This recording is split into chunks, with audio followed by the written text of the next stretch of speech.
C'est bon. Mais on l'a pas. Ben, Elle est en privé, elle est en direct. C'est en Elle est en direct. direct. Oui, c'est en direct. Bonjour à tous. Et Attends, pardon. oui, ça marche, frère, ça marche. Le lien YouTube. Tu me l'avais mis, frère.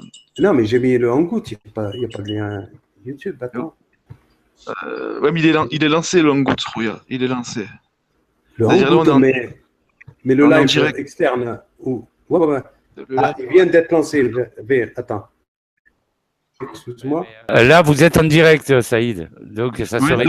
Sinon, il On fallait attaque. régler. Voilà. Allez, c'est parti pour le direct. Le papotage, c'est pour demain. Merci. Allez, bonne émission, les deux. Merci beaucoup. Et donc, bonjour à tous, bonsoir.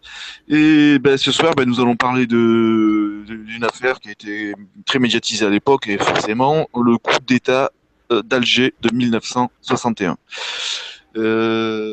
Pour commencer, bonsoir Saïd qui est avec nous. Bonsoir Manon. Bonsoir à vous tous. Et voilà, donc nous allons donc avec Saïd, nous avons décidé donc en gros de diviser le putsch en cinq parties. La première partie, c'est les origines du putsch. Donc on va attaquer avec ça. La deuxième partie, c'est l'arrivée de De Gaulle au pouvoir, en gros poussé par les militaires. Enfin, amené par les militaires, hein, voilà. La troisième partie, ce sera en gros, du « je vous ai compris » à l'autodétermination.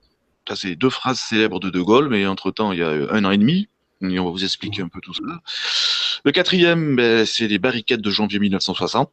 Pareil, on va en discuter, parce que c'est très important, ça fait partie du cheminement, pour lequel on en arrive à ce fameux avril 61, le putsch de l'armée française. Avec ce qui va se passer. Voilà. Mais pour débuter, on va commencer à parler des origines du putsch. T'es OK, Saïd? D'accord? Vas-y, mon grand, vas-y, à toi, lance-toi. Bon courage. Okay. Je t'écoute, religieusement. Ouais. Et c'est qui est en vert? Il y a quelqu'un qui est en vert, faudrait lui couper le son. Attends, je vais voir. Merde, je peux pas couper les sons, moi. Non, c'est Tonton en fait, qu'il faudrait couper le son à Tonton. Bon, tant pis. Voilà, le fameux putsch. L'origine du putsch. Alors, l'origine du putsch. Tout d'abord, il faut revenir quand même. Tonton, on t'entend quoi? Voilà, ouais. Il faut revenir donc sur 3 éléments majeurs pour bien comprendre le. Vous m'entendez? Excusez-moi là. Attendez, ouais, frère. Ouais. Et là, je vais couper ton son. Oui, là, on t'entend encore. Hein. Ouais. Attendez un peu. Pas les commandes. Vous avez coupé le son de notre radio. Ça va, là on n'entend plus. Hein. Ah, on n'entend plus. Ah, excellent. Allez, bon courage. Bon courage, merci beaucoup. Merci beaucoup, frère. Bon courage à toi aussi. Merci, frère. Donc, l'origine du putsch, donc on en revient au grand 1. Il faut revenir donc sur 3 éléments majeurs pour bien comprendre le contexte de avril 61. Il faut savoir déjà dans un premier temps, je vous lance une petite phrase un peu facile, il faut savoir que Paris avait des choses à se reprocher avec la collaboration. Et le premier événement qui est qui fait partie un peu de toute cette façon de faire qui fera qu'on arrivera à 61. Le premier événement, c'est février 56. Février 56, il y a des émeutes à Alger. De lourdes émeutes, elles font plier le gouvernement. Le gouvernement, il a quand même donc des choses à se reprocher, comme je vous disais, la fameuse collaboration. C'était seulement 11 ans en arrière, 11-12 ans en arrière, ça collaborait en France, et la plupart des députés qui sont à l'Assemblée nationale, ils ont des choses à se faire pardonner. Donc, ils sont un peu, je dirais, ils sont dans la passivité à l'égard du lobby, du puissant lobby Algérie française. Donc, en gros, en 56, déjà, avec toutes les émeutes, il commence à y avoir ce qu'on appelle une petite fissure, quoi, entre des petites dissensions, entre la population pied noir d'Algérie et la population de la métropole. Alors, il y en a une, la population de la métropole, la guerre, c'est pas trop son truc, quoi. Elle se dit que ça serait bien de finalement, de faire une paix, une grande paix, de trouver quand même un statut à l'Algérie autre que ce qui se passe aujourd'hui, quoi. Alors ça, les Pieds Noirs, ils sont pas contents. Et il y a aussi des dissensions entre l'armée et les divers gouvernements de l'époque qui vont se succéder. Un fossé même commence à se dresser entre toutes ces composantes, quoi. Même si l'armée reste aux ordres. Hein. En février 56, l'armée est aux ordres. Il n'y a pas de souci. Mais il y a une légère hostilité qui s'installe, quoi. Et elle va faire son chemin. Vous allez voir. Deuxième événement qui nous amène, qui petit à petit nous amène à avril 61, le 13 mai 58. Alors le 13 mai 58, pareil, là c'est quand même beaucoup plus important. Là. Il ne s'agit pas d'émeutes et de gens qui cassent tout. Il s'agit le 13 mai 58, la situation politique est au bord du gouffre à Alger. L'armée prend le pouvoir, un comité de salut public est créé, comme dans toutes les périodes troubles, et c'est le général Massu qui en prend la tête. Alors qu'à Paris, ça démissionne un peu, Paul Reynaud veut démissionner, mais il met comme président du conseil un de ses proches, il essaye de placer dans un premier temps, et il le place dans un deuxième temps. Il s'agit de Pierre Pfenin, considéré par les Pieds Noirs comme un anti-Algérie française. Donc 2 semaines plus tard, Pfenin, il est plus là, quoi. Il se retire, laissant sa place à De Gaulle. Pourquoi De Gaulle, me direz-vous? De Gaulle, tout à fait, lui, quoi, parce que sa légitimité débute bien avant tout ça. Débute en 40. De Gaulle fait partie du gouvernement de Paul Reynaud en 40 et il fait partie de ceux qui, en juin 40, veulent poursuivre la guerre face aux Allemands. Mais bon, ça va être compliqué. La guerre, on va dire que le pouvoir est abandonné un peu au maréchal Pétain, puis De Gaulle part à Londres où il lancera l'appel du 18 juin et voilà quoi. Puis De Gaulle en 44, il est de retour et il défile dans Paris et il est à la tête du comité de salut qui prendra la place, qui donnera plus tard la forme au premier gouvernement sous la 4e République. Mais bon, pendant longtemps, il reste chef du gouvernement provisoire, jusqu'en 46, il me semble. En 47, il fonde le RPF. Mais apparemment, les problèmes, les élections, ils passent pas. Et donc, s'ensuit pour De Gaulle une longue... pendant 11-12 ans, quoi, il va rester un peu dans le désert, une longue... voilà, quoi.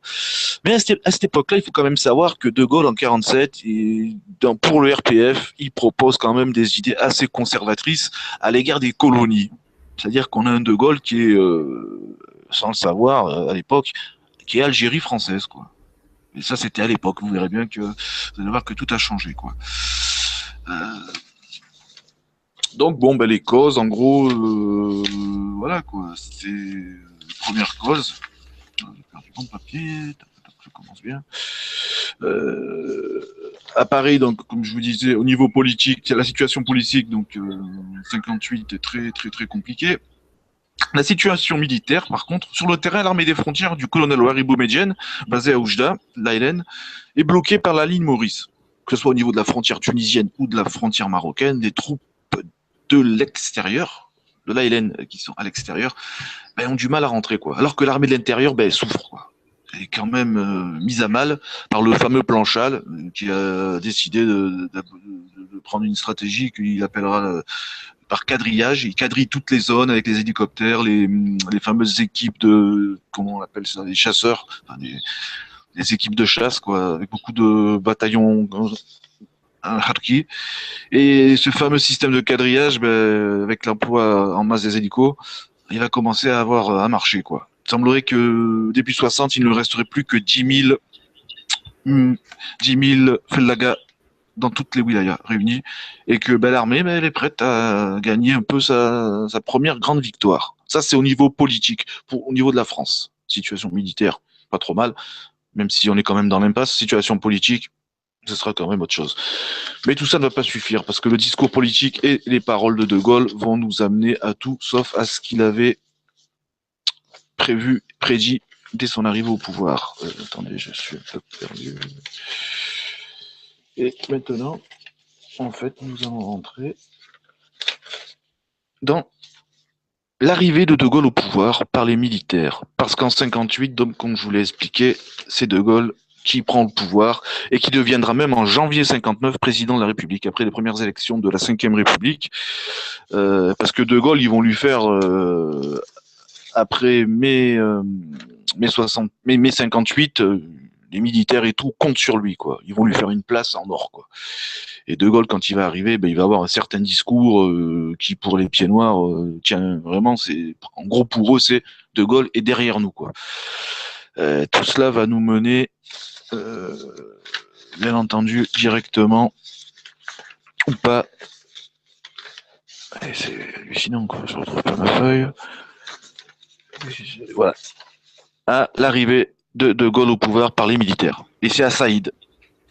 Ouais, merci, Jojo. Merci à toi, frère. D'accord. À tout de suite. Tout de suite, oui. Donc, le 13 mai 1958, un comité de vigilance appelle à manifester contre le FLN à Alger. Un comité de salut public est créé, à la tête duquel se trouve le général Massu. Il lance un appel au général de Gaulle le 14 mai. L'insurrection prend de l'ampleur et risque de dégénérer en guerre civile.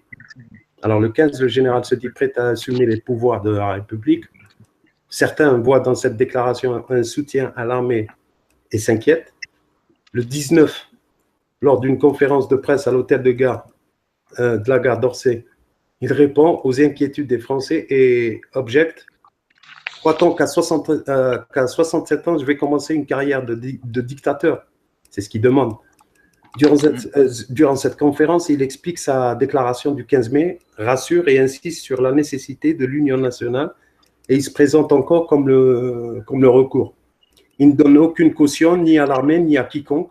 Cependant, le général refuse la première exigence des opposants à son retour, notamment François Mitterrand, qui est de désavouer officiellement les comités de défense de la République, composés de civils et de militaires et constitués de toute la France pour favoriser sa prise de pouvoir.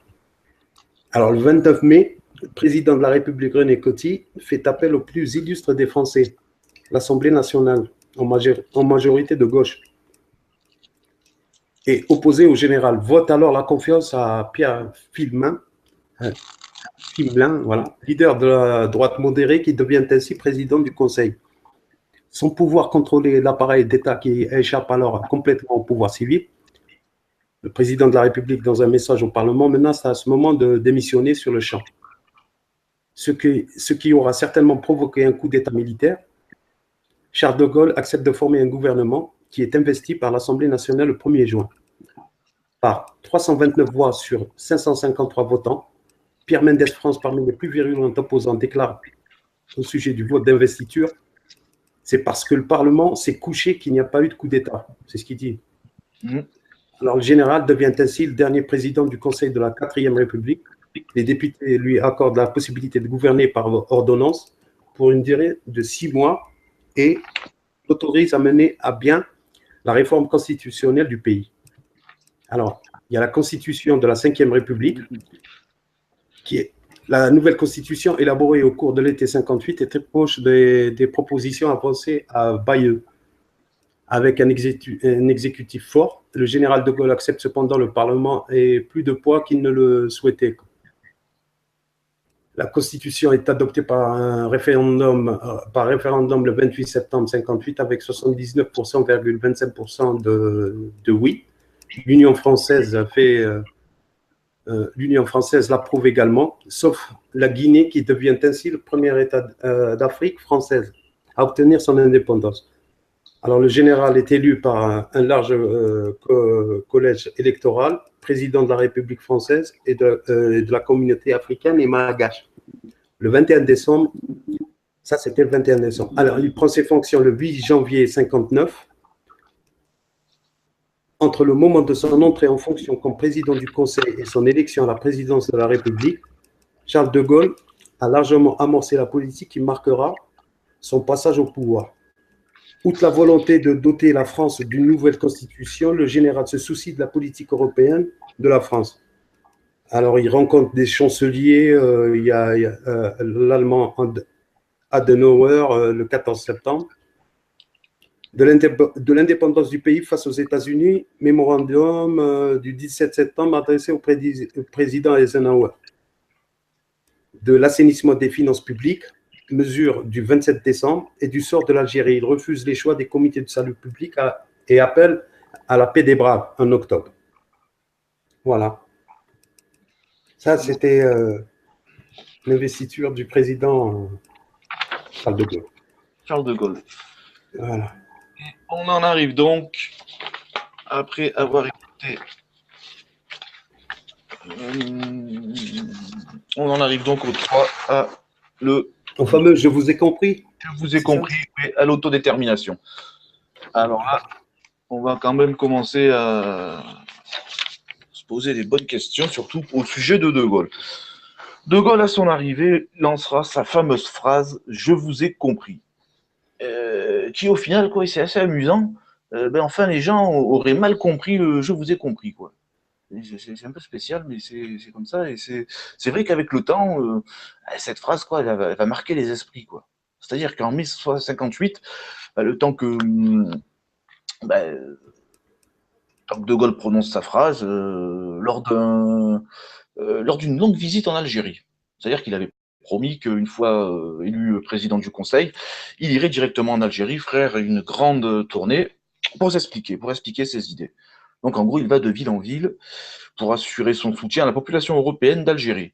Et lors d'un discours, où De Gaulle se trouve sur le balcon du gouvernement général à Alger, devant une foule nombreuse qui en fait attend surtout le discours de Paul Delouvrier. Paul Delouvrier, c'est le gouverneur général d'Alger à l'époque, et il est considéré comme un partisan de l'Algérie française. Et en fait, c'est un gaulliste avant tout. Et vous allez voir que De Gaulle va réussir à plusieurs partisans de l'Algérie française, il va réussir avec le temps à leur changer le cerveau de... C'est-à-dire que le gaullisme et l'amour pour le général passera avant les idées Algérie française. Donc De Gaulle fait apparemment comprendre aux gens à ce moment-là, il est sur le balcon, le grand balcon à Alger, face au ce qu'on appelle le forum, les forums Alger. Les forums à Alger, c'est une grande place où les gens, les étudiants, n'importe qui, après le boulot, tout ça, passaient du bon, passaient, discutaient entre eux, c'est pour ça qu'on appelle le forum. Ils discutaient, chacun de ses idées, on buvait des verres, machin, bidule, et là, ce jour-là, De Gaulle est là. Donc, ils veulent écouter les discours, quoi. Le nouveau De Gaulle. Pour eux, De Gaulle, c'est quand même l'armée qui le place. Derrière eux, c'est l'extrême droite, les gros colons d'Algérie qui sont un lobby super puissant. Donc, en gros, pour eux, c'est leur homme. Ils ne se sont pas trompés. Ils sont heureux. Et De Gaulle va leur prouver à 2 reprises. Une première fois, donc, sur le balcon du gouvernement général à Alger, où il leur dit « Je vous ai compris ». Et donc, en gros, les gens pensent qu'ils ont compris, et donc qu'ils pensent comme eux, quoi. Ils se disent, De Gaulle, il nous a compris, il pense comme nous. En plus de ça, 2 jours plus tard, à Mossagadem, De Gaulle récidive. Il balance à la foule, vive l'Algérie, 3 petits points plus tard, vive l'Algérie française, c'est-à-dire qu'il met un petit suspense, mais il dit bien, vive l'Algérie française. Alors, mais ça va être cette partie de l'histoire va être très mal comprise. Les historiens vont la prendre de tous les côtés. Est-ce que De Gaulle a vraiment voulu dire je vous ai compris en disant qu'il les avait vraiment compris ou pas? Il y a Desproges, l'humoriste Pierre Desproges, il me semble, qui va en faire un petit sketch, qui va avoir une petite phrase et qui va dire plus tard, beaucoup plus clair, qui va dire que De Gaulle avait dit en vérité je vous hais, je vous haïs, je vous hais, compris? Enfin, bon, ça fait partie d'une petite blague, mais bon, il y a pas mal de choses, quoi. Les historiens vont se battre en disant oui, mais De Gaulle a dit je vous ai compris, mais en fait, ça n'avait pas le même sens que. Enfin, c'est compliqué, quoi. Mais rapidement, De Gaulle va changer son fusil d'épaule. Alors après janvier 59 et son élection, il est élu, il est président de la République, le premier de la 5e République. Donc ça devient un super président parce que tout a été fait pour lui, quoi. On lui a fait vraiment. On a mis une place de champion du monde. Hein. Le président, maintenant, en France, a des super pouvoirs. Et en quelques mois, à peine un an et demi, De Gaulle montrera en fait que son idée première, apparemment, était l'indépendance de l'Algérie. Donc, je vous ai compris, vive l'Algérie française. Tout ça, c'est vite oublié, quoi. Mais ça se fait pas d'un seul coup, quoi. Tout cela va s'organiser au niveau politique en petites touches successives. Dans divers discours où De Gaulle semble prendre une direction opposée à celle des partisans d'Algérie française, aussi diverses actions, quoi. Même s'il laisse l'armée, il donne des gros moyens à l'armée, donc c'est assez paradoxe, quoi. C'est-à-dire que De Gaulle laisse l'armée détruire l'armée de l'intérieur algérienne, c'est-à-dire l'ALN qui combat dans les wilayas. L'armée du colonel Boumedienne, elle reste à l'extérieur. Apparemment, la ligne Maurice l'empêche d'aider les frères à l'intérieur. On dirait que ça l'arrange Boumedienne en vérité, mais en même temps, il a peut-être pas le choix, quoi. Donc De Gaulle a des idées bien précises. Il est plus pour une Algérie algérienne, et ça, il va le faire comprendre bientôt en ayant un nouveau discours où il sort des mots, De Gaulle. Il aime bien sortir certains mots qui veulent tout dire, quoi. Et De Gaulle veut prendre le dessus aussi, hein, sur tout le monde. Il veut prendre le dessus sur l'armée. Il se méfie de l'armée. Il se rappelle qu'en 58, c'est l'armée qui le met au pouvoir. Et donc, il se dit dans sa tête, c'est l'armée qui peut m'enlever ce même pouvoir. Sauf que là, en 58, c'était Paul Reynaud que l'armée avait en face, c'était la 4e République. Mais là, on est quand même dans la 5e République et il ne s'agit pas du même adversaire. L'adversaire en question maintenant s'appelle Charles de Gaulle. Et il est d'un tout autre calibre. Mais que va faire Charles de Gaulle entre 58 et 60? Il va commencer à faire virer certaines grosses légumes de l'armée. Salan, déjà, va être mis à la retraite. Il va partir en Espagne, il ne sera pas content. Bijard, lui, on lui trouve une place de commandant en chef, mais en Centrafrique. C'est-à-dire 5000 km au moins, ou 6000, je ne sais pas, je n'ai pas compté, mais 6000 km plus loin que l'Algérie, quoi. Très loin. En plus, on lui donne une mission. Donc en gros, Bijard, ciao, quoi. Massu, pareil, quoi. De Gaulle le fait revenir à Paris. Et alors Chal, lui, quand même, c'est le gars qui est la grosse tête qui monte. En plus, il a mis son plan, le plan Chal, qui marche. Mais Charles de Gaulle lui dit non, écoute, il faut que tu rentres, il y a une place qui t'attend à l'OTAN, commandant en chef de l'OTAN. De Gaulle s'est démerdé pour trouver la place de commandant suprême à l'OTAN pour Charles. C'est parce qu'il faut faire bouger le bonhomme. Charles prend son temps, dit oui, ça m'intéresse, mais j'aurais envie de finir ma mission. Et De Gaulle, en fait, il veut pas que Charles finisse sa mission, parce que sa mission, c'est mettre à mal l'armée intérieure. Alors que De Gaulle, lui, il a plutôt une idée, donc il dit j'aimerais bien que maintenant l'Algérie devienne algérienne, quoi. Mais ça, c'est dans sa tête. Et parmi tout ça, il y a des diplomaties qui vont se faire en parallèle.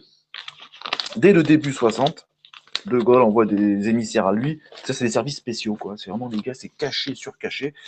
Donc, c'est un exemple que je vais vous donner un peu de la diplomatie parallèle de Gaulle, qui est faite un peu dans le dos qui est faite carrément dans le dos des politiques, dans le dos des militaires, surtout dans le dos des gros colons et des pieds noirs en Algérie. De Gaulle fait confiance à certaines personnes, dont un qui s'appelle le capitaine Léger. Le capitaine Léger, c'est un peu un héros des services secrets. C'est une grosse tête. Il faut aussi confiance au colonel Tricot et au général Maton, qui sont proches de l'Élysée ou de Régis Debray. Régis Debray, le premier ministre de Charles de Gaulle, qui était à l'origine, lui, un partisan de l'Algérie française, mais qui va être obligé, en tant que gaulliste, de changer lui aussi son fusil d'épaule. Donc tous ces gens-là, Tricot, Maton, Léger, ils vont essayer de chercher des contacts. Et il va y avoir une affaire qu'on appelle l'affaire Sissala. Sissala, c'est il est colonel de l'armée de l'intérieur, chef de la Wilaya 4, c'est un chef aimé et adoré, c'est un grand soldat. Et début des années 60, des renseignements montrent le pessimisme de Sissala. Les services secrets vont donc en profiter. Le pessimisme, car Sissala envoie des courriers au colonel Boumedienne, Wari Boumedienne, son supérieur, en lui disant « Mais vous faites quoi, là? L'armée de l'intérieur, on vous attend. Vous nous avez dit que vous nous apporteriez beaucoup plus d'hommes, qu'on aurait beaucoup d'hommes, tout simplement, alors qu'il n'y a personne qui vient, des munitions, qu'on aurait ceci, cela, alors qu'ils sont en train de mourir de faim, qu'ils sont encerclés, ils sont vraiment pas contents, quoi. » Et donc, malin comme il est, le capitaine Léger en profite pour faire parvenir des petits messages à Sissala, qui va lui renvoyer même d'autres messages.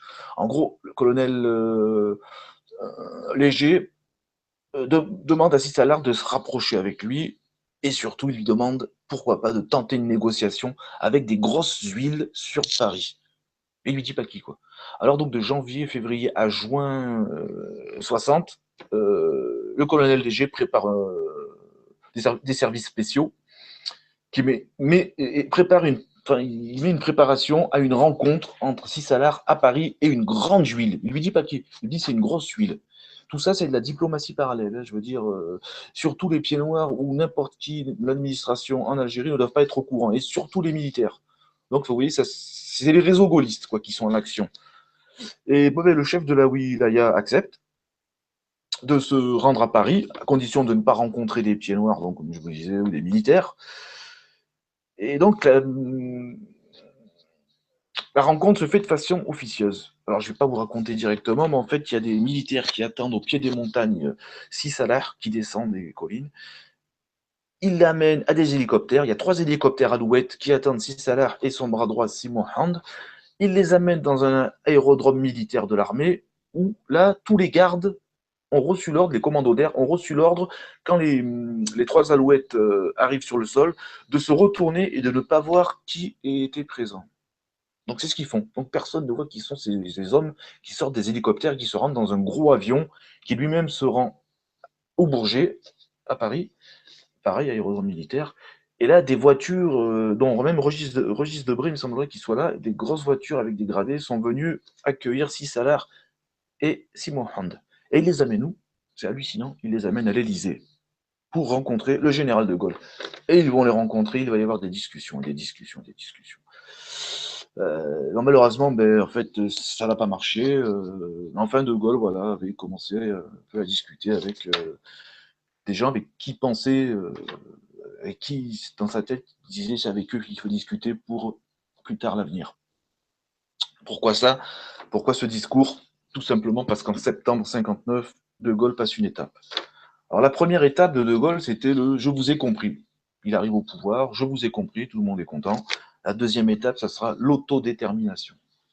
Alors là, ça va mettre un grand coup de pied comment dire, comme je vous expliquais, donc tout ça n'arrive pas tout seul. Le fameux discours sur l'autodétermination vient après plusieurs actions, plusieurs discours qui montreraient que le général prend la direction de l'Algérie algérienne. Alors là, les pieds noirs se sentent trahis, l'armée aussi. Et donc, comme je vous ai dit, De Gaulle, malin comme il est, a déjà envoyé pas mal de généraux, un peu à droite à gauche, même certaines unités reviennent, mais ça suffit pas, quoi. Je veux dire, les pieds noirs sont pas contents, ils projettent de lancer de nouvelles manifestations, et on en arrive à Saïd, les barricades de janvier 1960. Saïd, c'est à toi. Merci Jojo. Merci mon grand. Merci frère. Super, tu as été clair, propre, quoi. Super. Ah, merci beaucoup frère. Merci. Alors, Alger, 24 janvier, 1er février 60.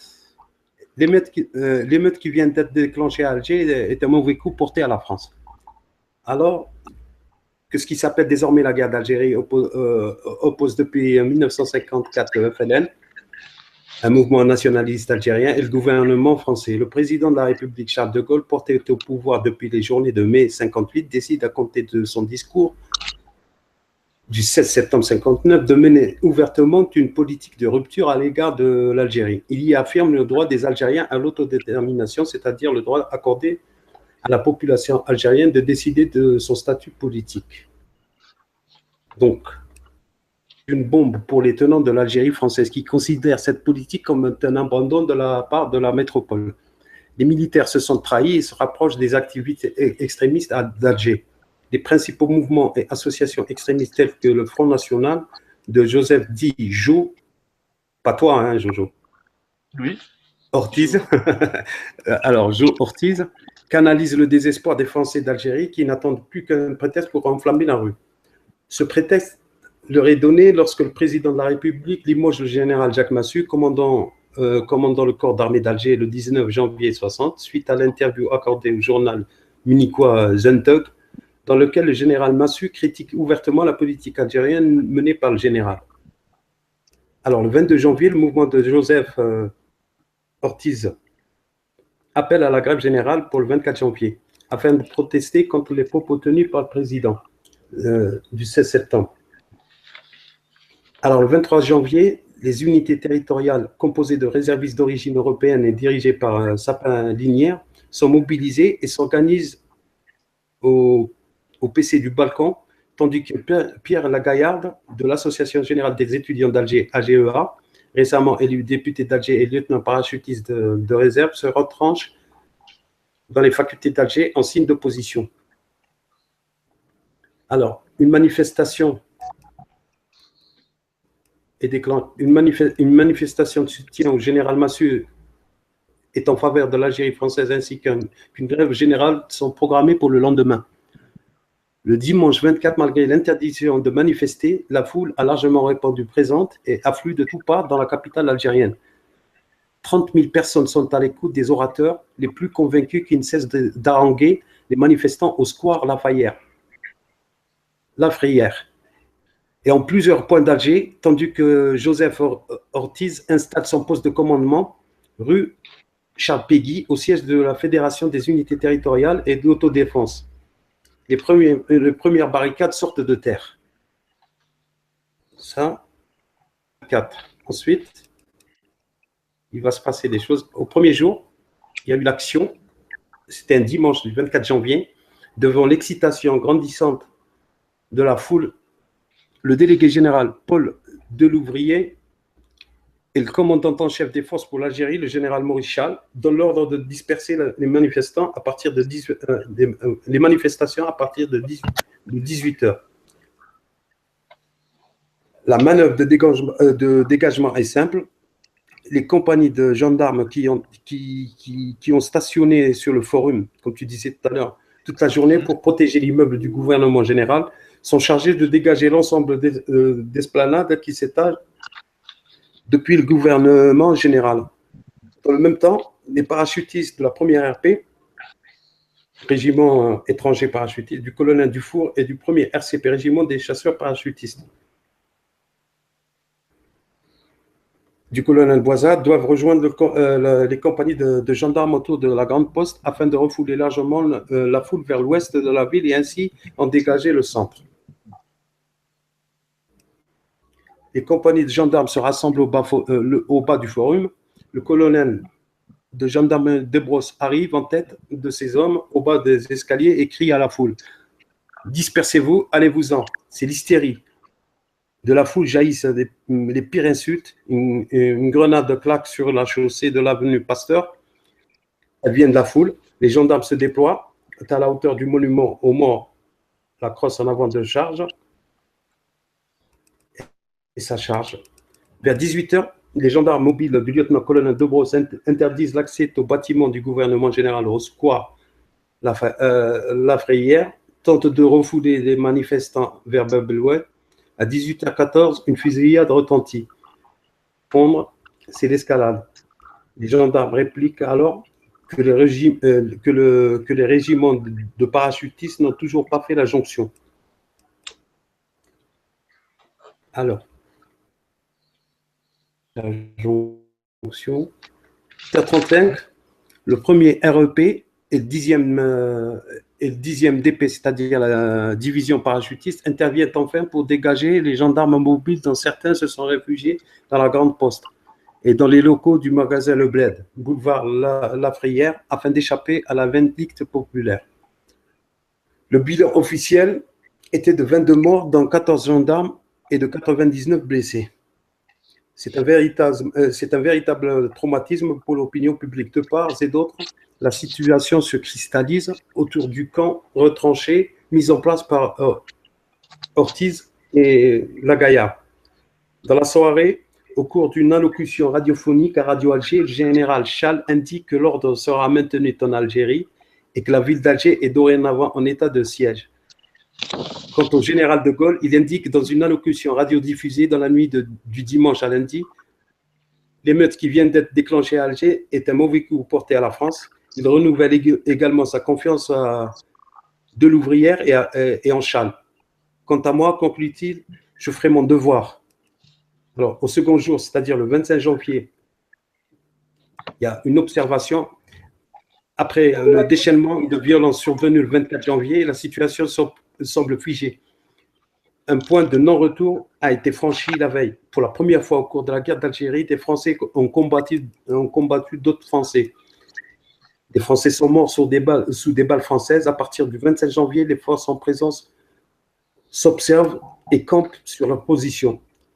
Les insurgés n'ont qu'un seul but, faire revenir le général sur l'autodétermination.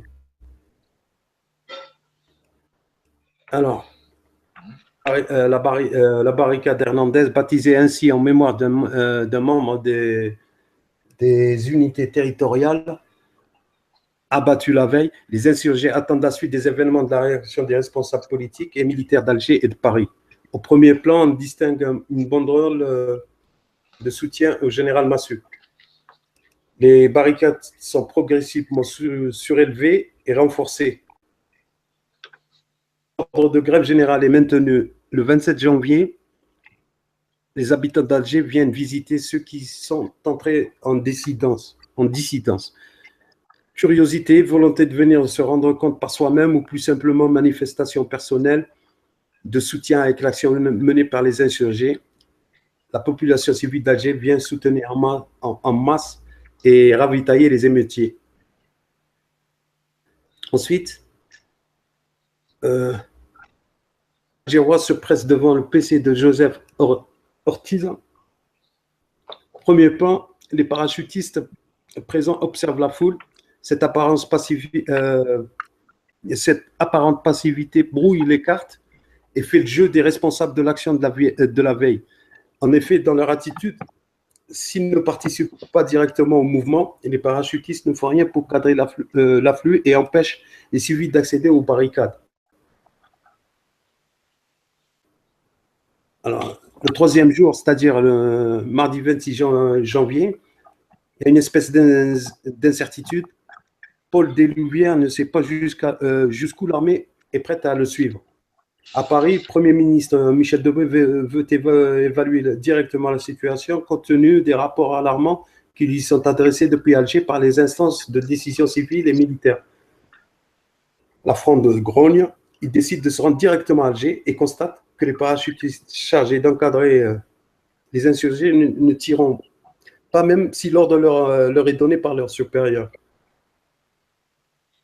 Alors, les soldats du premier RP, régiment étranger parachutiste, en position sur le boulevard La Ferrière, en contrebas, la foule civile venue observer les forces en présence. En arrière-plan, sur la droite, bon, ça c'est une image, l'évidence est là. Charles n'ose pas donner l'ordre de réduire le camp retranché de crainte de n'être pas obéi. Il s'en est passé des choses. Sous le PC du balcon des membres des unités territoriales, ils consolident les barricades sous le regard des soldats de la première RP. Les léopards observent malignement les scènes qui se déroulent sous leurs yeux. Ils sont branchés, tu vois. Alors, il y a ensuite l'enlissement, tu vois. L'appui et le soutien massif de la population algéroise ne favorisent pas une sortie de crise rapide.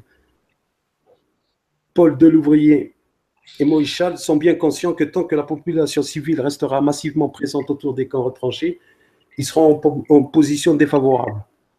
Cette présence civile conforte les insurgés dans leur prise de position. En effet, le général Massouk parti, les UT sont considérés par la population comme le dernier recours pour le maintien de l'Algérie française. Alors, mercredi le 27 janvier, face au silence de Paris, le délégué général et le commandant en chef s'évertuent à trouver une sorte de crise. Une sortie de crise, ils essaient de sortir, tandis que la vie derrière, les barricades continuent de s'organiser. Dans le même temps, les gendarmes victimes de la fusillade du 24 janvier sont inhumés au cimetière d'El Alia à Alger-Est, centre d'Alger. Derrière les barricades, les unités territoriales font régner une discipline militaire, tandis que femmes et enfants viennent rendre visite à un mari ou un père.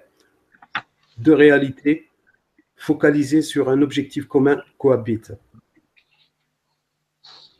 Alors, ils cohabitent. Alors, il y a la présence d'enfants, la joie, les retrouvailles et les sourires contrastent avec la violence des événements qui se déroulent autour de ces lieux et les cérémonies d'adieu pour les familles des gendarmes tombés le 24. Non. Il y a... Attends. Là, je perds le fil. Je reviens, je suis pas loin. Les familles des 14 gendarmes tombés le 24 janvier enterrent leurs proches.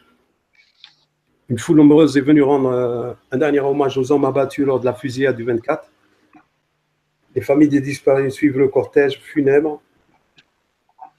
Et il y a le colonel Desbrosses qui commandait la charge des gendarmes le 24 accompagne les familles des victimes. C'est-à-dire, devant l'hôpital Maillot, il y a des détachements de la garde mobile du 5e RT Régiment des Transmissions et de la police de la Maison Carrée rendent des derniers honneurs aux victimes avant leur transfert au cimetière de l'Alia. Bon. Ah, j'ai perdu le fil. Attends, j'ai perdu le fil. Non, je suis là.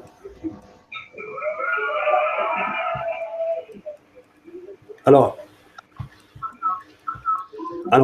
le 5e jour, c'est le jeudi 28 janvier. À Alger, l'initiative est toujours aux mains des insurgés qui attendent le discours du général, prévu le 29. De leur côté, Paul Delouvrier et le général Chal décident de transférer leur poste de commandement sur Raya, au sud-est d'Alger. L'objectif est de s'éloigner de l'influence des colonels commandants, les régimes des parachutistes et de légionnaires qui assument désormais au grand jour leur profond désaccord avec la politique menée par Charles de Gaulle. Alors, il y a eu une espèce de fraternisation assurée du soutien des Français d'Algérie. Les différents mouvements patriotiques souhaitent organiser une manifestation de fraternisation de grande ampleur avec les populations musulmanes d'Alger et des environs. Selon eux, une revendication unanime sur le devenir de l'Algérie pourrait infléchir la politique de Charles de Gaulle et le faire revenir sur l'autodétermination.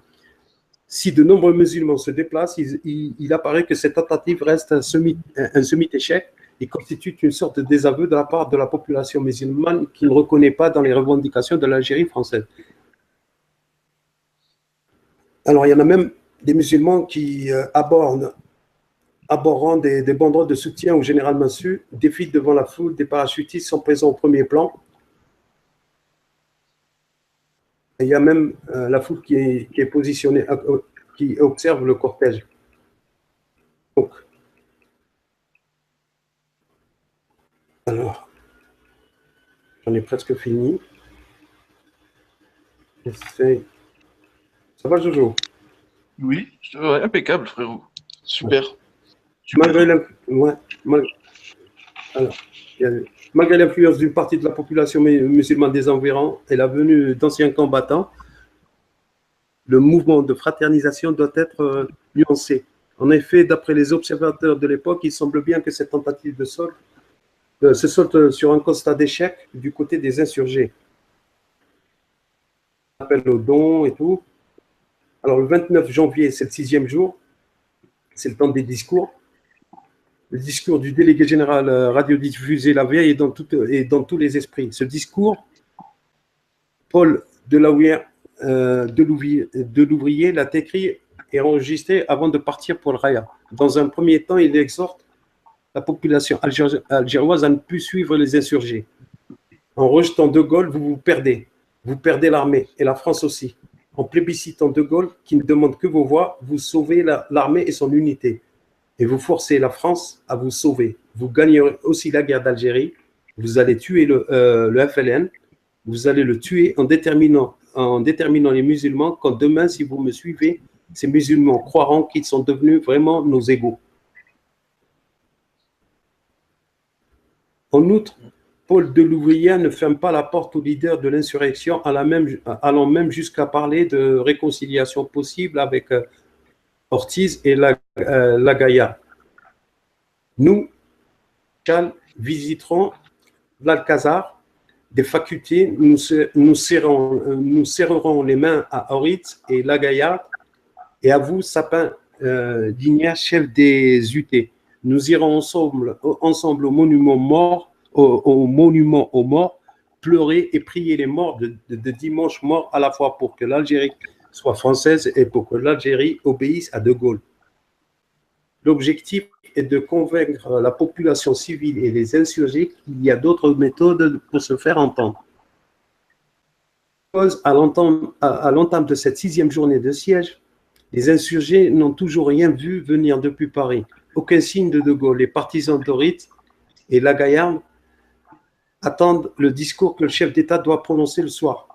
Mais déjà, dans l'intervalle, nombre d'entre eux ne sont plus là lorsque le jour se lève. Puis, en fin d'après-midi, une pluie torrentielle commence à s'abattre sur Alger avant que le général de Gaulle ne prenne la parole. Cette pluie contribue à disperser une grande partie de la population qui abandonne les barricades pour la première fois depuis le dimanche précédent. Alors, des barricades situées loin des barricades d'Hernandez sont vides, le sol est détrempé et la population d'ordinaire présente s'est mise à l'abri des intempéries. Tu vois, c'est que le hasard avait fait bien les choses. De Gaulle explique qu'il ne reviendra pas sur l'autodétermination et qu'il condamne fermement l'action des insurgés, tandis que les coupables qui rêvent d'être des usurpateurs se donnent pour prétexte la décision que j'ai arrêté au sujet de l'Algérie, qu'on sache partout, qu'on sache bien que je n'y reviendrai pas. Alors le 7e jour, c'est le 30 janvier, l'heure des discussions est terminée. Le général Chasles et Paul Delouvrière tentent de faire revenir Horitz et Lagaillarde sur leur position. Les éléments de la 25e division parachutiste sont venus en renfort depuis Philippeville, région de Constantine, pour relever les troupes de la 10e DP, jugées trop complaisants à l'égard des insurgés depuis le dimanche 24. Des chasseurs alpins ont également dépêché sur place pour leur prêter main forte. L'objectif est clair, il faut isoler le réduit et empêcher coûte que coûte la population civile de rejoindre et d'accéder aux barricades. Les troupes tiennent toute la journée, mais en fin d'après-midi, les manifestants parviennent à effectuer une percée et accourent massivement au-devant des barricades, devant lesquelles une cérémonie de couleur est organisée. Donc, et puis, je prends mon souffle une seconde. Une fois les premières brèches ouvertes, la population se précipite au-devant des barricades. Ensuite, le 8e jour, c'est dimanche 31 janvier. Les négociations avec les principaux responsables du camp retranché n'aboutissent pas. Compte tenu de la pression exercée depuis Paris, le général Chasles décide de bloquer l'accès aux barricades. Grâce aux milliers de soldats déployés en 7e jour d'insurrection, et malgré les multiples tentatives de la foule pour percer les cordons de sécurité et les barrages mis en place, le périmètre reste imperméable, d'autant que l'ordre de tirer en cas de nécessité leur a été donné par le délégué général. Si les gens savent que les militaires n'ont pas l'insurrection formelle de tirer, le barrage passif sera balayé.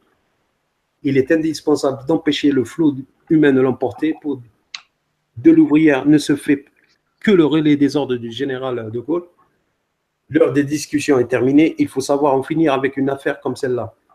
Il ne faut pas avoir peur de verser le sang si l'on veut que l'ordre règne et que l'État existe. Donner la saucisse, c'est nécessaire. Si quelques éléments parviennent tout de même à passer les insurgés, ne faut plus miser sur un soutien sans réserve de la population civile la plus active d'Alger qui ne parvient plus à accéder aux barricades.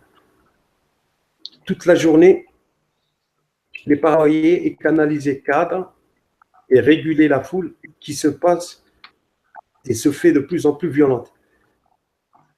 Qui se presse et se fait de plus en plus violente. L'armée ne cède pas malgré la pression populaire. Au soir, Delouvrière et Chasles ont gagné, les cordons ont tenu bon dans l'ensemble et le camp retranché est totalement isolé du reste de la capitale. Donc,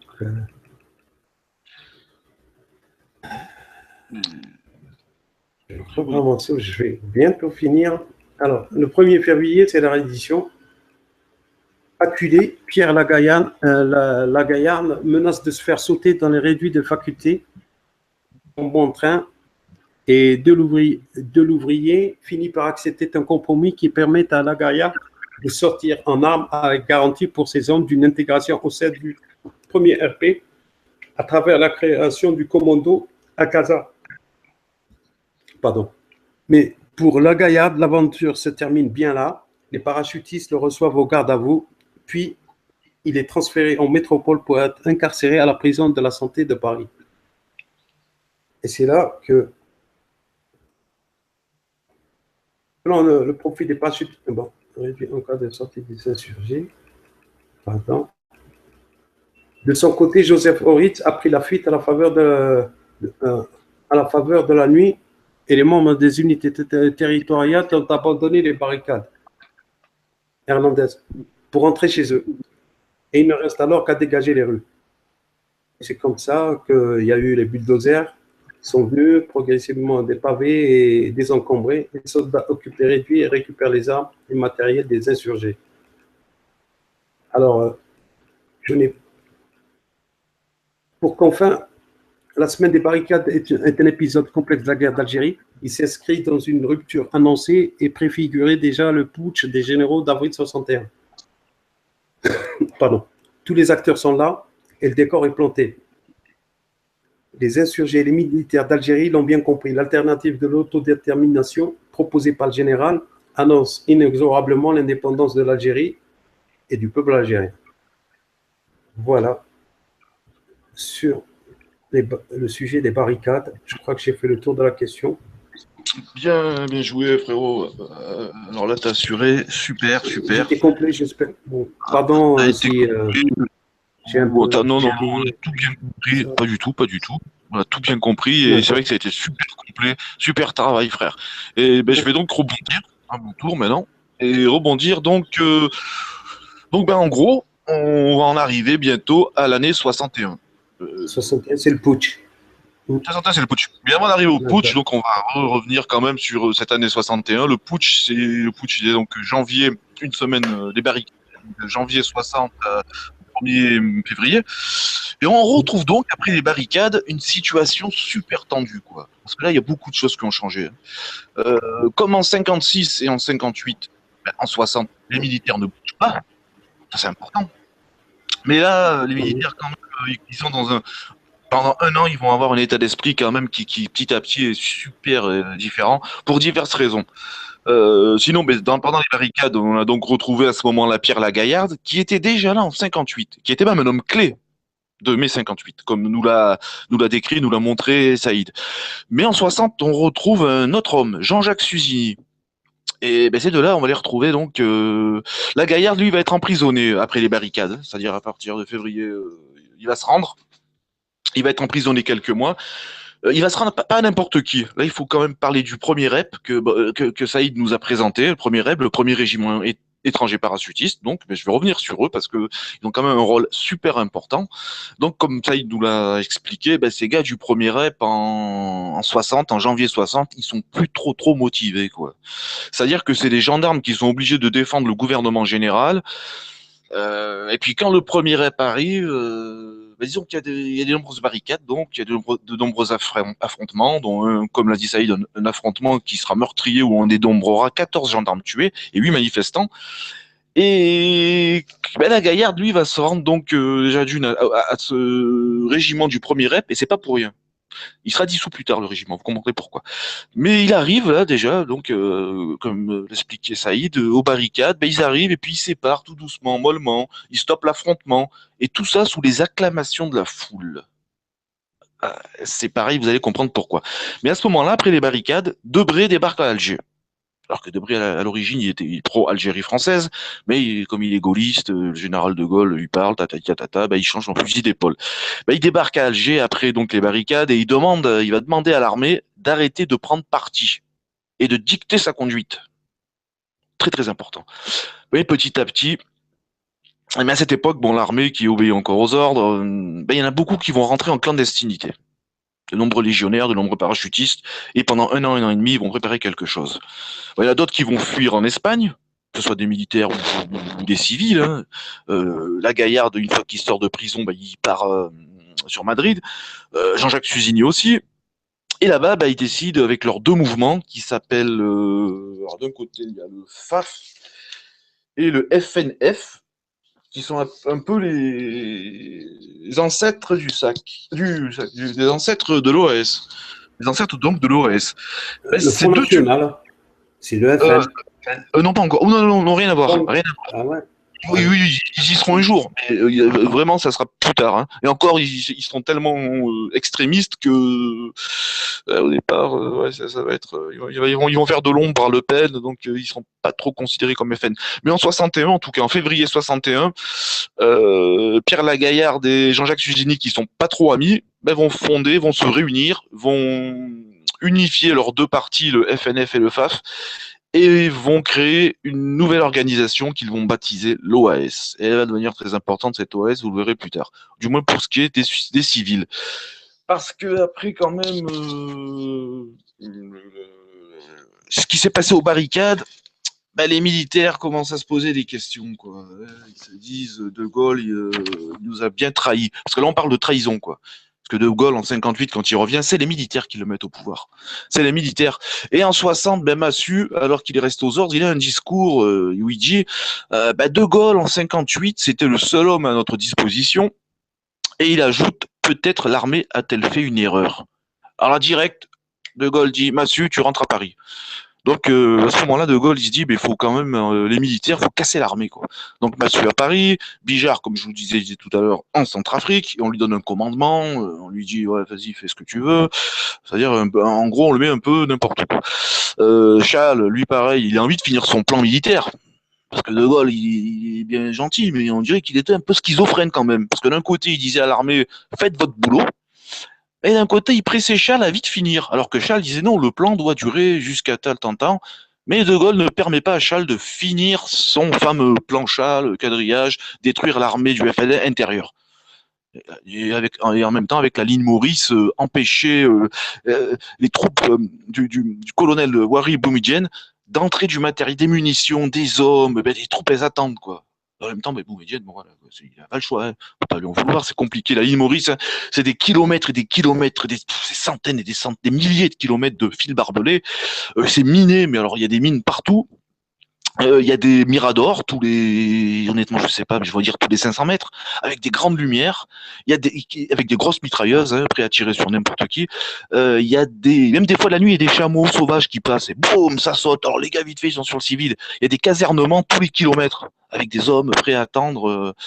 Il y a des avions même la nuit, qui patrouillent le long de la frontière tunisienne, le long de la frontière marocaine, pour que les troupes basées au Maroc et en Tunisie ne puissent pas rentrer.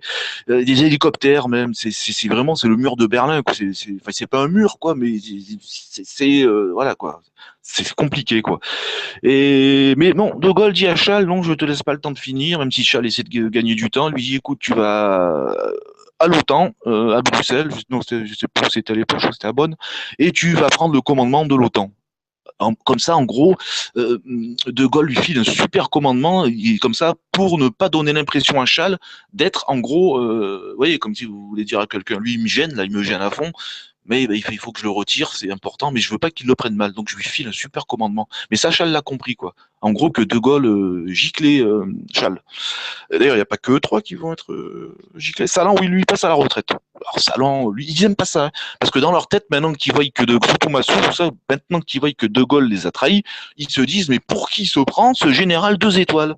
Parce qu'à l'origine, c'est vrai que déjà, De Gaulle, c'était un colonel, et que grâce à la Seconde Guerre mondiale, vous savez comment ça se passe, quand il y a une guerre, un colonel devient général, on appelle ça devenir des générales par... je sais un peu le terme, mais bon, voilà. En gros, pour eux, c'est pas un vrai général, quoi. Voyez, Par procuration. Par procuration, exactement, par procuration. Ouais, par procuration ou par, je sais plus, voilà, c'est ça. Et donc, pour eux, ce sera pas eux, c'est des 5 étoiles, quoi. C'est des 4 étoiles, des 5 étoiles, ils ont fait toutes les guerres, Pour eux, De Gaulle, c'est devenu un homme politique. Ils se disent, mais non, du coup, ils se souviennent que finalement, De Gaulle, pour qui il se prend, quoi? Déjà, il nous donne des ordres, l'armée, c'est nous. Alors qu'en 58, ils le mettent au pouvoir, ils le font revenir, mon général, là, il n'y avait plus les épaulettes, les étoiles qui comptaient. Là. Général, faites ce qu'on vous dit. Oui, en plus, voilà, comme on l'a dit juste avant, le général est quand même ambigu, quoi. Alors, soit certains diront, c'est pas un génie, mais j'ai noté ce qui se dit à l'époque. C'est-à-dire, le gars, soit c'est un fin politique, pour avoir fait le coup je vous ai compris, vive l'Algérie française, à l'autodétermination, c'est-à-dire que ben là, franchement, c'est la trahison pour les gros lobbies pieds noirs d'Algérie, enfin le gros lobby colon d'Algérie, pour une partie des pieds noirs. Et ça, c'est un combinard, quoi. Ils disent, le gars, il combine, c'est un illusionniste, peut-être qu'il est schizophrène, quoi. C'est-à-dire, il y a deux De Gaulle dans sa tête, le fait qu'il s'appelle deux, en plus, ça arrange pas tout. Bon, voilà, je suis un peu perdu, mais vous allez voir que ça va être vite fait à revenir. Donc, à l'origine, donc, de ce coup de... à l'origine, il y a aussi, en 61, quand même, les Français qui se prennent la tête, quoi. Depuis le coup de 56, déjà, ils en avaient marre des pieds noirs. 58, ça commence vraiment, je parle des Français métropolitains, hein. Genre la métropole, Paris, Marseille, les grandes villes, quoi. Ils aiment pas trop les pieds noirs, en plus, hein. Je considère les pieds noirs comme les gens à part. Il y a un racisme anti-pieds noirs en France. Surtout que, voilà, quoi, depuis pas mal de temps, ben, on envoie ben, oui, depuis 56, on envoie les jeunes, 18 ans, 19 ans, 20 ans, les classes, les appeler. On en envoie de plus en plus, de plus en plus. Ce qui fait qu'en 60, il y a quand même 500 000 militaires français payés par, payés par la France, quoi, par Paris, ceci, cela. Revenu cher, quoi. Ouais, exactement. Surtout que tu vas voir qu'il ne s'agit pas que de 500 000 militaires. Il s'agit de 500 000 militaires, d'à peu près 100 000 policiers, gendarmes, douaniers, agents de tout ce que tu veux. Et il y a aussi 300 000, 300, 400 000 harkis et à peu près 100 000 moargzine. Et des unités aussi d'autres, des unités territoriales, tout ça. Ça fait plus d'1 million d'hommes. 1 million 200 000. Bras, tout ça. Et puis ça coûte un bras, c'est parce qu'en gros, pour protéger 1 million de colons européens, tu mets 1 200 000 militaires, gendarmes, harkis. En gros, c'est comme si, comme on disait hier, tu as vu exactement le bon mot, tu as dit, mais ils ont pratiquement chacun un garde du corps. Un garde du corps, ouais. Un garde du corps, mais en gros, tu payes un garde du corps à chaque... colon. Voilà. Donc les Français en ont super marre parce que la guerre, ben forcément, avec un garde du corps pour tout le monde, on fait pas un garde du corps, hein, je veux dire, les gars, ils sont à leur place, mais la guerre coûte très cher. Et les gens, depuis 54, se rendent compte que la guerre est quand même dans une impasse. Alors on leur parle du plan Châle, ceci, cela, mais en même temps, il y a quand même des vidéos qui arrivent où on voit 15-20 000 hommes de l'armée boumedienne, de Wari Boumedienne, qui défilent à Oujda, à Dord, enfin voilà, dans ces zones-là, et qui eux sont prêts à se battre. Ils sont habillés tout neufs, des armes neuves. Les gens ils comprennent pas, quoi. Ils disent mais attends, c'est une impasse, quoi. Et puis il y a aussi quand même ce référendum qui arrive, et c'est ce référendum en fait qui va lancer avril 61. De Gaulle décide d'un référendum. Il est sûr de le gagner, car comme je vous disais, les métropolitains en ont marre. Ils se disent l'Algérie algérienne, c'est ce que la majorité dit. Et d'ailleurs, ça va se montrer. 75%, parce que les gens ont voté aussi en Algérie, hein, les pieds noirs ont voté. Il y a des Arabis aussi qui ont voté, puisque De Gaulle avait confiance en Arabie, parce qu'ils disaient ils vont être sûrement de notre côté. Enfin, il y avait quand même des Arabis qui étaient pour l'Algérie française. Mais il y avait des gens qui étaient paumés, quoi. Ils en avaient marre de la guerre. Ils disaient en gros tout ce que vous voulez, mais que tout s'arrête, quoi. Ce qui était aussi la majorité des pieds noirs. Hein. Je disais, on en a marre. Mais les gros colons et l'armée, alors l'armée ne veut pas perdre. L'armée dit on a perdu en Indochine, on veut quand même gagner une guerre. Surtout que l'armée a aussi perdu en juin 40 face aux Allemands. Ça fait beaucoup. Mais là, c'est des guerres, ce qu'on appelle des guerres subversives ou anti-subversives, lutter contre la subversion. Et l'armée a perdu en 54 en Indochine. Et elle veut sa revanche. Parce que c'est comme ça, les militaires, c'est spécial, quoi. On dirait que c'est un jeu presque, hein, une partie de belote. Allez, on veut la revanche et on veut gagner cette fois. Surtout qu'on en a les moyens. Sauf que les moyens ça coûte cher. Donc le référendum, donc c'est 75% en janvier 61 des gens qui disent oui à l'indépendance de l'Algérie. Alors là, c'est le coup de bambou sur la tête pour les gros colons d'Algérie, pour les militaires même, qui se disent... donc en gros, la situation cette année 1961 en Algérie est super bouillante, quoi. Donc les militaires sont toujours aux ordres, début 61. Mais ils décident pour beaucoup d'entre eux de tenter un coup d'État, quoi. Après un énième discours donc de Gaulle et surtout ce fameux référendum. Bon, on va pas arriver directement à la nuit du 21 au 22 avril. On va d'abord commencer à expliquer un peu comment ça s'est passé. Le putsch il va être monté par de nombreux officiers qui voyagent pendant des semaines et des semaines. Hein. C'est-à-dire qu'à partir de janvier, février, mars, avril, parce qu'un putsch, ça se prépare pas comme ça. C'est très très compliqué, quoi. Et pendant des semaines, donc, ben, il voyage en France. Et pourquoi faire? Ben, pour aller à la rencontre de nombreux gradés militaires que De Gaulle a renvoyés en France, et ou de nombreux politiques aussi. Certains sont à la retraite, on les a mis, voilà, ou du moins mis en retrait par De Gaulle, qui sentait la gronde monter, quoi. Parce que De Gaulle, les services spéciaux, les services secrets français, ils sont pas cons. Ils se disent un jour, ça va péter, ça va péter. Alors pour vous donner quelques exemples, en fait, ben, le colonel Argoud, par exemple, le capitaine Pierre Sergent, le colonel Godard feront partie un peu, qui sont des gens en cavale. Ces gens-là sont en cavale, ils ont déserté l'armée et ils vont rencontrer les grosses têtes sur Paris, tout ça, et à Madrid et tout ça, et une quantité de grosses têtes pour les ramener vers eux. Et ils se disent que quand même Salan et Chal, c'est des noms dans l'armée. Et ils se disent que l'armée pourrait rejoindre ben, ces gens-là et le gros de l'armée, parce qu'il faut avoir le gros de l'armée derrière eux, quoi. Et ils se disent que ça pourrait marcher, quoi. Donc ils vont les rencontrer, certains disent oui, d'autres disent non. Et ce qui les embête, c'est que Massu dit non. Massu est approché, mais il refuse. Par contre, plus tard, les gaullistes reprocheront à Massu de ne pas les avoir avertis, quoi. C'est-à-dire que Massu aurait dû avertir son ministre de tutelle qu'un coup d'État se préparait. Que va répondre Massu? Ah, excusez-moi, j'ai oublié. Ça, on va lui en tenir compte. Mais bon, ça, voilà. Comme il y avait déjà pas mal de chamboulements, ils vont vite, on va dire, ils vont vite oublier ce que voilà, Massu avait oublié d'avertir. Donc j'en reviens un peu en arrière et j'en arrive donc. Oui, alors oui, il y a aussi quand même d'autres affaires hein, qui font que pour les militaires, ça monte en puissance. Déjà, les militaires ne veulent pas mêler ils disent tous acceptent à condition que les civils, en gros les pieds noirs, n'en fassent pas partie, du moins dans un premier temps. Ils sont bien gentils, tout ça, mais là ils disent un putsch militaire, un pronunciamento, c'est à nous de le faire, quoi.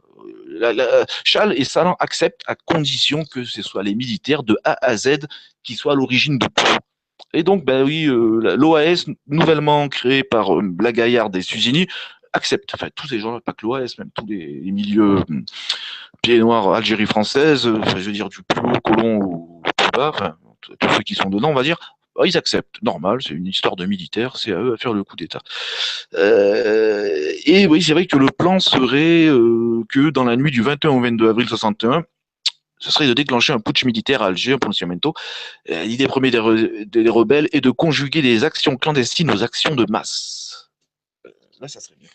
Alors pour cela déjà, Chal a un plan. Alors Chal, donc comme je vous ai dit, il est rentré à Paris, puis on a envie de l'envoyer commander l'OTAN en Allemagne, mais vite fait, il se rend en Algérie, il a du retard, il me semble. Non, il arrive dans les premiers. Et il a un plan, alors vous allez rire, quoi, vous allez voir, en 4 étapes. Alors, phase 1, Chal dit, on s'empare des leviers de commande en Algérie. Phase 2, on finalise le plan Chal, son fameux plan militaire que Chal avait mis, le système plan de quadrillage, vous voyez là, où on court après tous les flagas possibles et inimaginables, et ben on les assassine, enfin, c'est la guerre, on les tue, quoi. Là, c'est la fin. Il pense à son plan, quoi. Lui revient en gros pour son plan, quoi, que De Gaulle ne lui a pas laissé finir, c'est un peu un gamin, quoi. Mais il dit, voilà, c'est moi le chef, donc c'est comme ça, quoi. Donc, en phase 2, on finalise le quelques semaines les débris de l'ALN. Phase 3, ayant prouvé l'efficacité du dit plan, décidément, Chal, il pense que lui, quoi. On remet les clés d'Alger au gouvernement. Phase 4, on rentre chez soi, la conscience tranquille. Donc, en gros, Chal, pour lui, le plan est simple, quoi, mais il paraît trop simple, ce plan, quoi, parce que Chal, son plan, il faut que toutes les unités de l'armée soient derrière eux, dans un premier temps, ce qui ne va pas être le cas. Et puis, il pense aux unités territoriales pieds noirs, il pense que, ben voilà, aussi, ben oui, de toute façon, il faut toutes les rejoindre, mais faut dire la vérité, quoi, c'est qu'un général, comme l'a dit quelqu'un bien avant, sans troupes, un général ne pèse guère plus que son poids de décoration.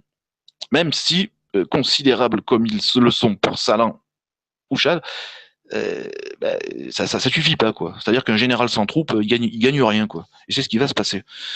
Mais bon, dans un premier temps, Chal et Salan aura du retard. Il va arriver même après il arrive après coup. C'est-à-dire que Chal arrive, à ses côtés, il me semble qu'il y a Jouot, Zeller, et direct, dans la nuit donc du 21 au 22 avril, est déclenché le putsch militaire à Alger. Alors là, De Gaulle, il va se sentir trahi, quoi. alors que celui qui, depuis le début, les trahit à eux. Enfin bon, c'est voilà, quoi. Oui, il faut aussi parler de l'affaire Si Salah, Si Mohand, bon, on en a parlé. Et il y a aussi l'abandon des harkis qui pèse dans le coup d'État, parce que l'armée, quand même, sent que Ouais. Mhm. ouais, ils sentent qu'ils délâchent. Et ça, l'armée n'aime pas. L'armée dit, nous avons lâché les Mongs en Indochine. On a dû partir à cause des gouvernants. Pour eux, les gouvernants, c'est pas des militaires. Ils sont pas sur le terrain, ils font rien. Ils font que donner des ordres à la con. Et ça, l'armée n'aime pas, là. Donc, cette fois-ci, l'armée bouge et dit, pense aux harkis, pense aux, je sais, la façon dont ils disent ça, en fait, pense aux musulmans qui ont servi la France. Et donc, on arrive donc à ce fameux coup d'État, quoi, qui est décrété. Et à ce moment-là, De Gaulle, il se dit que 90% de l'armée, l'élite de l'armée est en Algérie, les meilleures munitions, les meilleures armes, les meilleurs ceci, cela, et que la France, elle est un peu con, là, parce qu'il lui reste que des vieux chars, que des canons pourris, des vieux soldats, et qu'en fait, ils sont un peu dans la merde. Sauf que De Gaulle sait que tous les régiments n'ont pas rejoint. Tout d'abord, Chal, à la radio, fait appel à toute l'armée d'Algérie. Il leur dit, mais rejoignez-nous.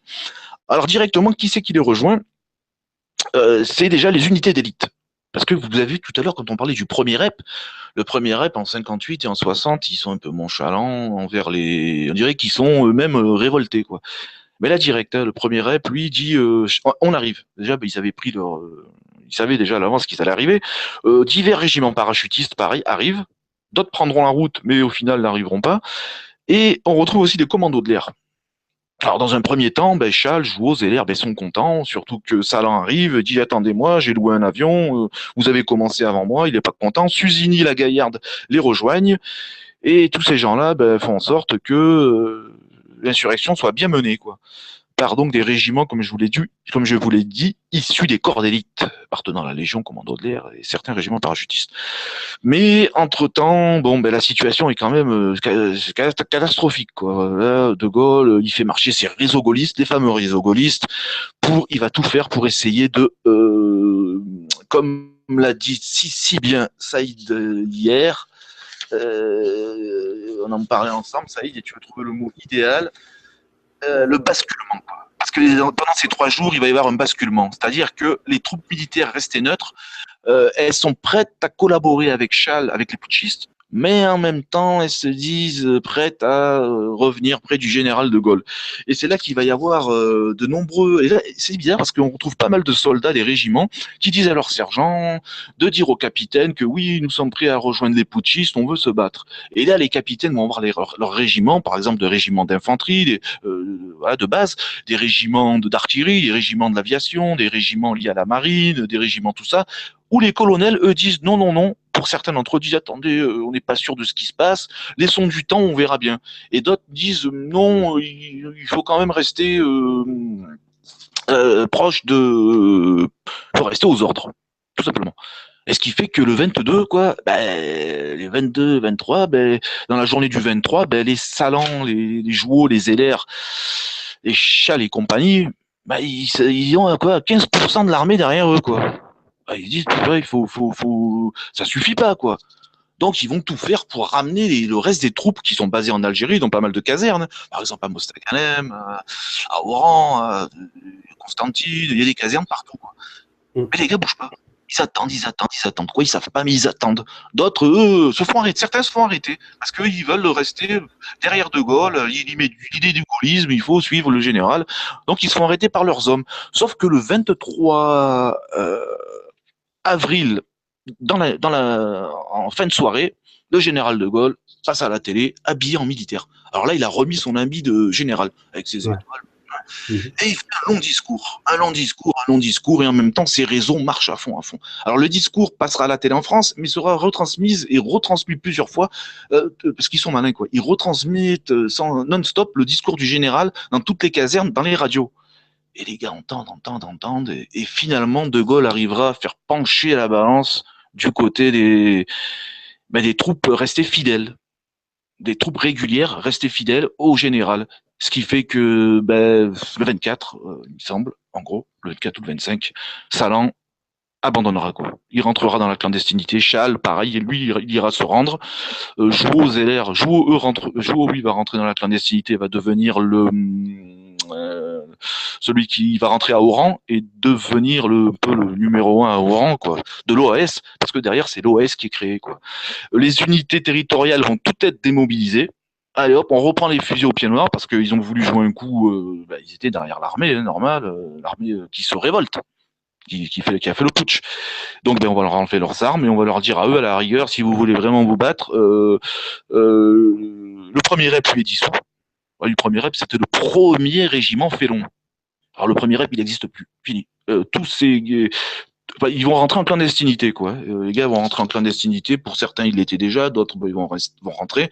En fait, au départ, dans un premier temps, ils vont quitter Alger en camion. Et on les voit sur de nombreux reportages. Je ne sais pas si vous avez déjà vu des reportages sur le putsch de 61 et tout.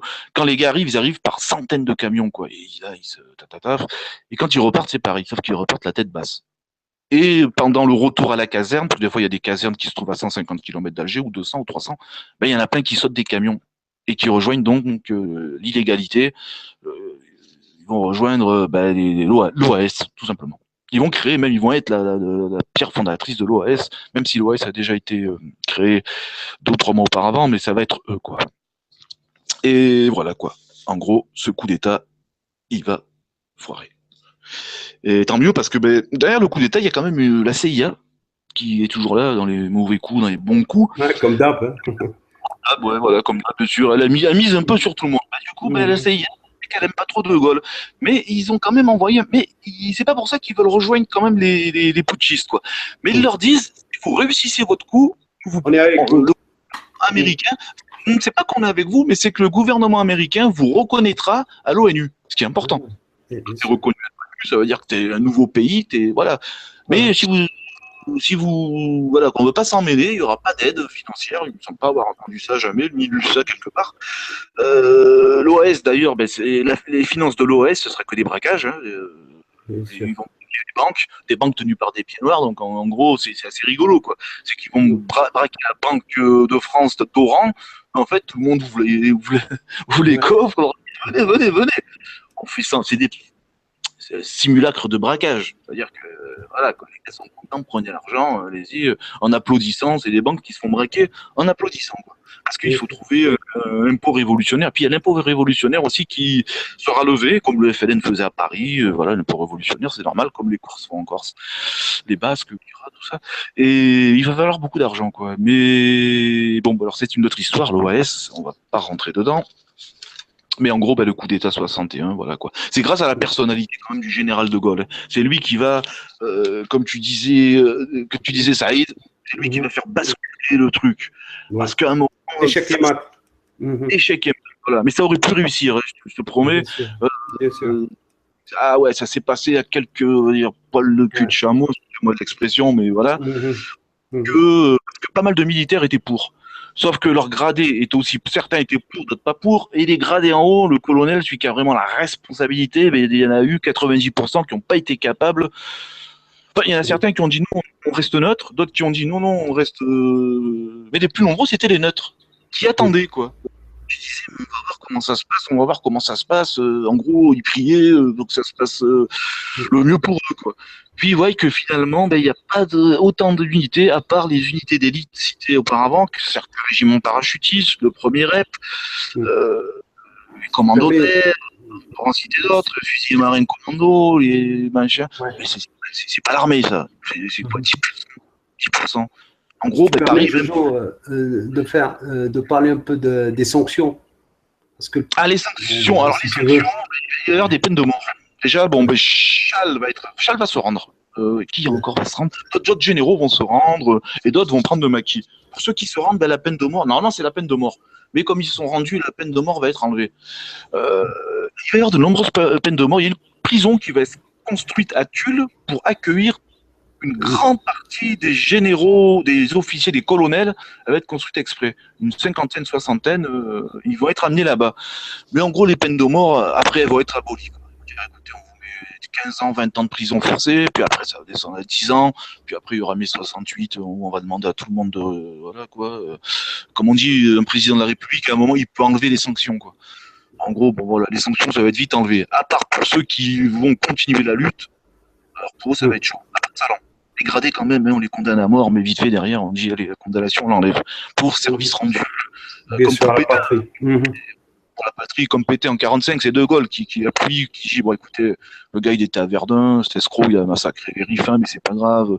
Ah, il a collaboré, c'est vrai, mais il a un grand âge. Oui, il avait Moi, 90 j'ai- remarque. Donc Moi, ben voilà. Moi, j'ai des chiffres qui disent que la condamnation des principaux acteurs de la sédition ne se font pas attendre.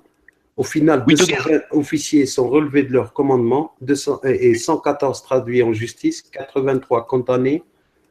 Ouais, mais Les généraux, il y a Charles et Zeller sont condamnés à 15 ans de réclusion. Le général attends, Gouraud ouais, ouais. à 7 ans. Le commandant Élie Denoy de Saint-Marc est condamné à 10 ans.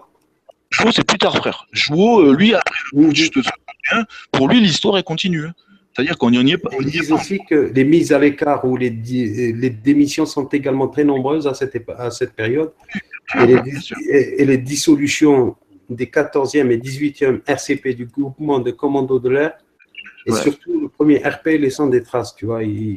Ça il va casser l'armée. Il avait commencé dans un premier temps, mais pas trop. Mais là, et je dis, tu sais pourquoi il fait ça? Parce que après, je vous ai compris, on va dire la phase 1 du je vous ai compris, la phase 2 de l'autodétermination, il va y avoir la phase 3. De Gaulle, à chaque fois, se sert de mots assez durs, l'autodétermination, ça fait peur aux gens.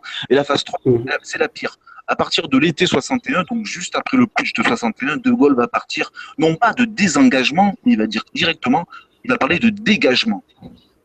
61. En gros, ça laisse supposer qu'il n'y a pas de dégagement. Alors, De Gaulle, il sort très renforcé de cet épisode, qui lui laisse des mains libres pour mener à bien les négociations qui déboucheront moins d'un an après sur les accords d'Évian. Évian, bien entendu. Ouais. Mais là, c'est encore plus loin, frère. Là, c'est un autre problème. Mais c'est vrai que ça va surtout d'abord, dans un premier temps, De Gaulle va rentrer dans sa deuxième phase où il parle de dégagement. C'est-à-dire que là, dégagement, ça veut dire qu'on fait rentrer l'armée à la maison. On part, quoi. Les Noirs, vous voulez rester, ok, il n'y a pas de souci, vous pouvez rester, sauf que l'armée, elle rentre à la maison. Et surtout, entre-temps, De Gaulle va continuer à casser l'armée, c'est-à-dire qu'il sait que l'armée, ce qu'elle lui a fait, voilà quoi. L'armée, ça aurait pu marcher en 56, elle l'a pas fait, en 58, elle l'a pas fait, en 60, elle était prête à le faire, elle l'a pas fait, mais en 61, comme on dit, ils ont un adversaire qui s'appelle Charles de Gaulle, et qui n'était pas René Coty ou tous ceux qui étaient avant, qui flippaient, qui donnaient tout ce que vous... Voilà, il y en a. Là, De Gaulle, il dit non, c'est non, et ça va marcher. Quoi. Et surtout, c'est lui qui va prendre le dessus. Et il va y avoir des fusillés, mais les fusillés, tu sais par rapport à quoi? C'est ceux qui vont rentrer dans l'OAS. Des activistes de l'OAS, plus tard. De Gueldre va être prisonnier dans les années 62. Le premier à se faire avoir, c'est Bobby Dovekar, qu'on surnomme Bob. Dovekar, qui est un légionnaire d'origine yougoslave et qui va être un des formateurs un des bras droits de Gueldre, formateur des commandos Delta. De son côté, Susini, lui, va créer les commandos Z. Il y a toutes sortes de commandos, mais des commandos de la mort. Hein.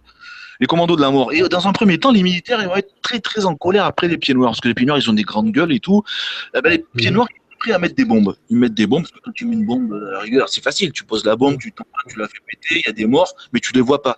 Par contre, pour les opérations ponctuelles, là, les pieds noirs, ils vont dire non.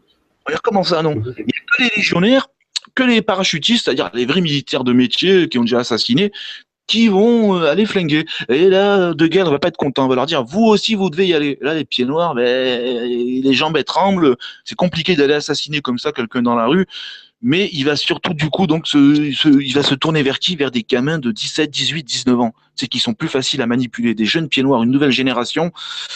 Donc, on retrouvera Jean-Pierre Mayonne-Libod et d'autres qui, à 18 ans, tu sais, les gamins de 18 ans, c'est plus facile à manipuler. Voilà, les Daïchiens, tu vois, ils sont tous 17, 16, voilà, le cerveau, il est pas encore. Et voilà, il y a juste cette. Mais il va dire aux autres, vous avez une grande gueule. Là, il va être en colère après les pieds noirs, il va les insulter de tous les longs, quoi. Et grande gueule, machin. Bon, il y a quand même quelques pieds noirs qui auront le flingue, comme on dit, assez. Qui y arriveront, mais il va y avoir cette surprise, cette histoire, je voulais la raconter. Facile, ouais, le flingue facile. Donc, en gros, voilà, quoi, on avait vu 4 étapes. Du chef, vous avez compris, il était passé à l'autodétermination. De l'autodétermination, il passe au dégagement. Et la 4e étape, ce sera l'indépendance de l'Algérie. Mais ça, on la verra dans une autre émission.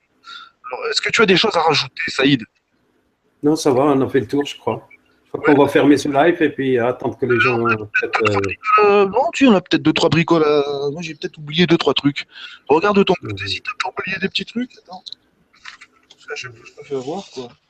L'affaire si ça là, on en a parlé. Ah, l'affaire si ça là, je viens de mettre le lien par 2 fois sur le chat externe. Ouais, si ça là, Il y a cette interview de Lina. Lina, Hier. mais Excellent, super. ouais, j'en ai parlé, donc si j'en ai parlé, bon, c'est bon, je le mets là, le papier. Je vais essayer de remettre ça encore sur le lien externe, comme ça, les gens pourront... Dans le contexte, pas compliqué à déchiffrer. Oui, voilà. On a fait le tour de... Oui, on a pratiquement fait le tour de la question. Et il faudra revenir sur... Il y a une phrase, il y a des phrases qui sont assez célèbres quand même.